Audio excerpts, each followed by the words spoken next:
আপনি তো ক্ষমতায় যাবেন না, আপনার এই অঙ্গীকার করতে তো কোনো অসুবিধা নেই।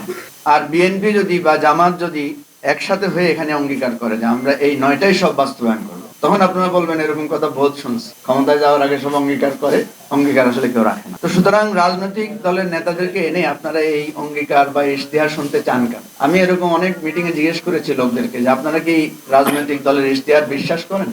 ম্যাক্সিমাম লোকেরা বলছে না, বিশ্বাস করে। প্রথম আলোর রিপোর্টে দেখেছেন যে ইশতেহার পড়ে ভোট দেয় মাত্র 2% লোক, ভোট দিতে আগ্রহী, আর 98% লোকই মার্কা বা ব্যক্তি বা দল দেখে ভোট দেয়। সুতরাং সমস্যার সমাধান এই ইশতেহার বা অঙ্গীকার করে হবে না। যারা ক্ষমতায় যাচ্ছেন তাদেরকে আপনারা বিশ্বাস করেন না, আর আমরা যারা অঙ্গীকার ইশতেহারের রাজনীতিতে বিশ্বাস করি, আপনারা আমাদেরকে ভোট দেন না। তো সুতরাং দেশ যেখানে আছে সেখানেই থাকতে হবে, দেশের কোনো সমস্যার সমাধান নাই।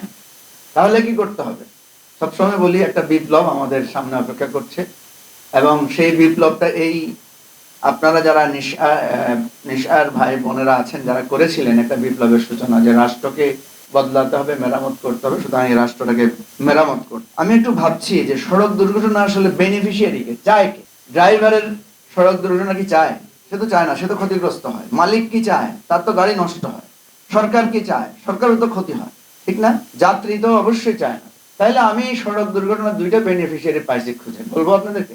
একটা হলো আজরাইল, উনি খুব বেনিফিশিয়ারি, কারণ ওনার কাজ কমে যায়, কারণ সহজে মানুষ মারা যেতে পারে, একই সাথে অনেক লোক মারা যেতে পারে, ওনার ডিউটি একটু কমে।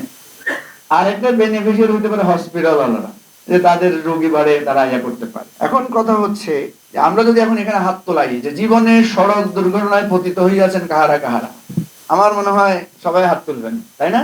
তাহলে দেখেন এত বড় একটা সার্কেল, আমরা দুর্ঘটনায় পতিত নাগরিক সমগ্র, তাহলে এটা সমাধান বের হবে না কেন? সমাধান বের হতে হবে, এবং এই সমাধানের জন্য আন্দোলন চালিয়ে যেতে হবে। আপনারা যেটা করেছেন সংগ্রাম, আমার যদি এখতিয়ার থাকে আমি নিশার 1 বা 2 সদস্যকে আপার হাউসে মেম্বার করব, সামনের যে পার্লামেন্টে দ্বিকক্ষ বিশিষ্ট হবে তাদেরকে করব, কারণ এত ভালো একটা প্রস্তাব তারা এখানে দিয়েছে, এত সুন্দর গবেষণালব্ধ জিনিস আমাদের সামনে উপহার দিয়েছে। সুতরাং এই ভয়েসটা জারি রাখলেই আমাদের আন্দোলন সংগ্রাম আস্তে আস্তে হবে। আর যদি তোমরা বিপ্লব করতে পারো, আমি সৈনিক হিসাবে তোমাদের সাথে থাকবো।